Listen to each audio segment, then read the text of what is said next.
Lusi përgjegji ndodhet në Mat, do të lidhemi me njëherë për të marrë informacion se si ka nisur atje kjo ditë e votimit. Lusi, mirëmëngjes. E do të përshëndes edhe unë, atëherë janë hapur 47 qendrat e votimit të cilat i përkasin Bashkisë së Matit në 8 njësi administrative, ku do të kenë mundësi të votojnë dhe 29.092 qytetarët e Bashkisë së Matit, të cilët kanë të drejtë vota për të zgjedhur kryetarin e ri të bashkisë, vetëm pas një viti që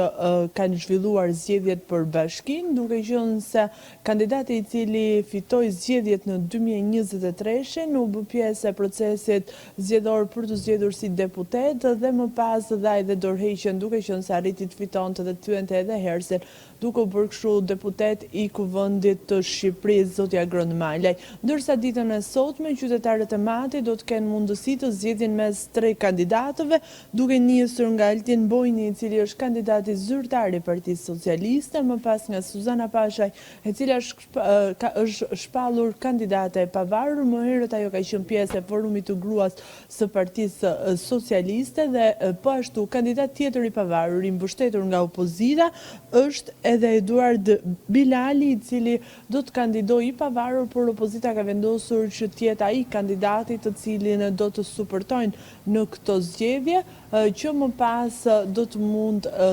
dhe nëse do të arrijë të marrë një rezultat të mirë, do të mund të drejtoj Bashkinë e Matit. Gara, le të themi kështu, në Bashkinë e Matit kësaj herë i ndarë në 3 kandidat, duket një garë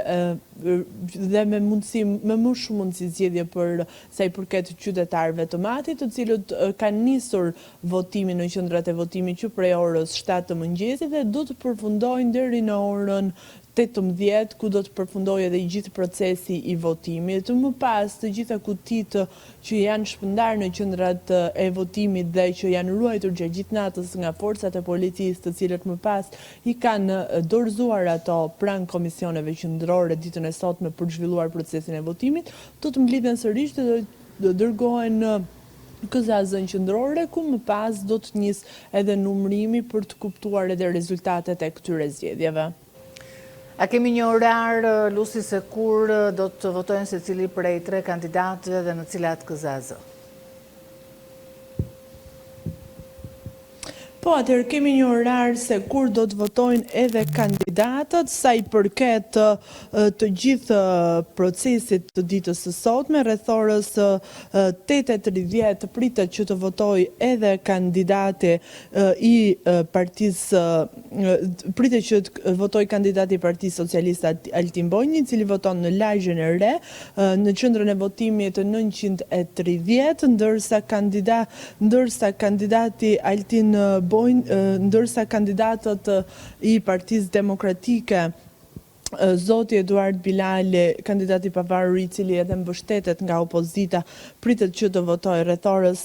10, ndërsa kandidatja e pavarur edhe zonja Suzana Pasha do të votojë rreth orës 11. Ne do të jemi këtu për të ndjekur edhe procesin e votimit të 3 kandidatëve, po ashtu edhe nëse ata do të kenë dëshirë të japin edhe prononcime për media, duke u treguar gjithmonë të kujdesshëm për shkak se edhe ditën e sotme kandidatëve, përveç se të bëjnë thirrje për qytetarët që të paraqiten të votojnë, nuk mund të bëjnë deklarata politike për shkak edhe të heshtjes zgjedhore.